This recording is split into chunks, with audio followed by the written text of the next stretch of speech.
एक दिन समुद्र की लहरों में भटकता हुआ ज़ी नाम का युवक एक रहस्यमय लड़कियों के द्वीप पर जा पहुंचा। होश में आते ही वह हैरान रह गया। चारों ओर से सुंदर, कोमल और आकर्षक युवतियां ही युवतियां थीं, और ये पहली बार था जब इन लड़कियों ने किसी असली पुरुष को देखा था। द्वीप की रानी, जो रूप और गरिमा की मिसाल थी, ज़ी को देखते ही उस पर मोहित हो गई। उसने मुस्कुराते हुए कहा, यदि तुम चाहो तो यहीं रह जाओ, हम सब तुम्हारा स्वागत करेंगे और तुमसे विवाह करना हमारा सौभाग्य होगा। इतनी बात सुनकर ज़ी उत्साह और हैरानी में बेहोश होकर गिर पड़ा। रानी उसकी मजबूत काया देखकर प्रसन्न हो उठी और तुरंत आदेश दिया कि उसे सम्मान पूर्वक कबीले में ले जाया जाए। धीरे धीरे ज़ी ने इस अनोखे द्वीप पर एक सुखद और विलासमय जीवन बिताना शुरू किया। हर दिन रानी उसके लिए एक विशेष औषधि से बनी शराब लाती, जिसे शरीर पर लगाने भर से असाधारण शक्ति मिलती थी। शुरू में ज़ी को ये स्वर्ग जैसा जीवन बेहद पसंद आया। कुछ महीनों में रानी की सुंदरता और भी निखरने लगी, जैसे वह फिर से 18 की हो गई हो। रात होते ही युवतियां हंसते खिलखिलाते समूह बनाकर ज़ी के कक्ष की ओर दौड़ पड़ती। लेकिन समय बीतते बीतते ज़ी का शरीर जवाब देने लगा और उसने इस द्वीप से भागने का फैसला कर लिया। एक अवसर आया, दूर समुद्री डाकुओं का जहाज दिखाई दिया। ज़ी ने हिम्मत की और रातों रात जहाज पर चढ़कर द्वीप को हमेशा के लिए छोड़ दिया। लेकिन समुद्र ने उसे फिर धोखा दिया।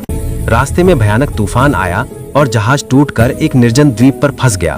भूखे समुद्री डाकू भोजन की तलाश में पहाड़ों की ओर निकले। तभी उन्हें जमीन पर एक विशालकाय पैर का निशान दिखा। सभी डर गए, पर ज़ी मुस्कुराते हुए बोला, इस दुनिया में कोई जानवर औरत जितना डरावना नहीं होता। मैं तो बाघ से भी नहीं डरता। उसकी बात सुनकर सभी हंस पड़े और फिर जंगल के फलों का आनंद लेने लगे। कुछ आगे बढ़े तो उन्हें एक रहस्यमयी गुफा दिखाई दी। अंदर गए तो देखा, पूरी गुफा में जंगली बकरियों का एक विशाल झुंड था। कई दिनों से मांस ना खाने के बाद समुद्री डाकुओं की आंखों में चमक लौट आई। गुफा में ताजा बकरी का दूध भी था और मीठा खट्टा स्वादिष्ट चीज भी। 300 जिन यानी लगभग 150 किलो की एक विशाल कुल्हाड़ी रखी मिली। हैरानी की बात यह थी कि इतने ताकतवर होने के बावजूद वह उसे उठा भी नहीं पाए। लेकिन उन्हें अभी तक किसी खतरे का अंदेशा नहीं था।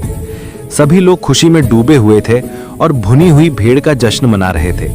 थोड़ी ही देर में सुगंधित भुनी हुई भेड़ तैयार हो गई और वे भूखे जानवरों की तरह उस पर टूट पड़े।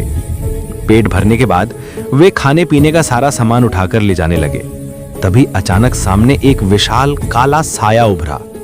लगभग 8 मीटर लंबा एक दानव एक भारी जंगली सुअर उठाए हुए उनकी ओर बढ़ रहा था। उसे देखते ही समुद्री डाकुओं की जान सूख गई। जब दानव को पता चला कि उसकी मोटी भेड़ को भून दिया गया है, तो वह गुस्से से पागल हो उठा। उसने 2 टन का भारी चट्टान उठाकर गुफा का रास्ता बंद कर दिया और घर जा। तुमने मेरी भेड़ खाई है, अब मैं तुम्हें खाऊंगा। अब वह समुद्री डाकुओं को अपनी खुराक मान चुका था। इस संकट की घड़ी में दा जुआंग ने हिम्मत दिखाते हुए दानव से बात करने की कोशिश की। उसने कहा कि वह उसकी जान के बदले उसका गुलाम बन सकता है। लेकिन दानव ने साफ कहा कि उसे किसी गुलाम की जरूरत नहीं, उसे तो बस स्वादिष्ट भोजन चाहिए। घबराए हुए समुद्री डाकू भागने लगे।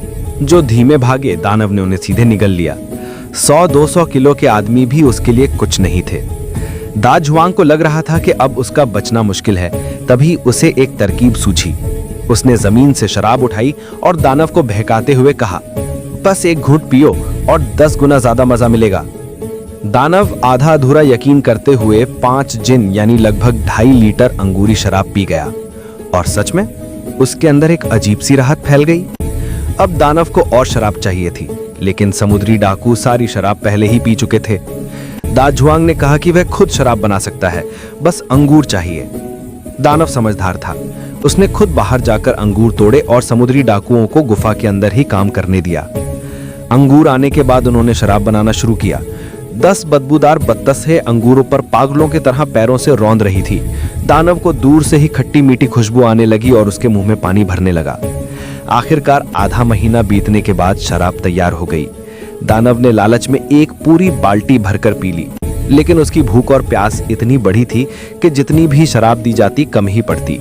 समुद्री डाकू बेबस होकर उसे लगातार शराब पहुंचाने लगे। तो दोस्तों, आज की वीडियो यहीं खत्म होती है। अगर वीडियो अच्छी लगी हो तो सब्सक्राइब जरूर कर देना, और कोई सवाल या सुझाव हो तो कमेंट में बताना मत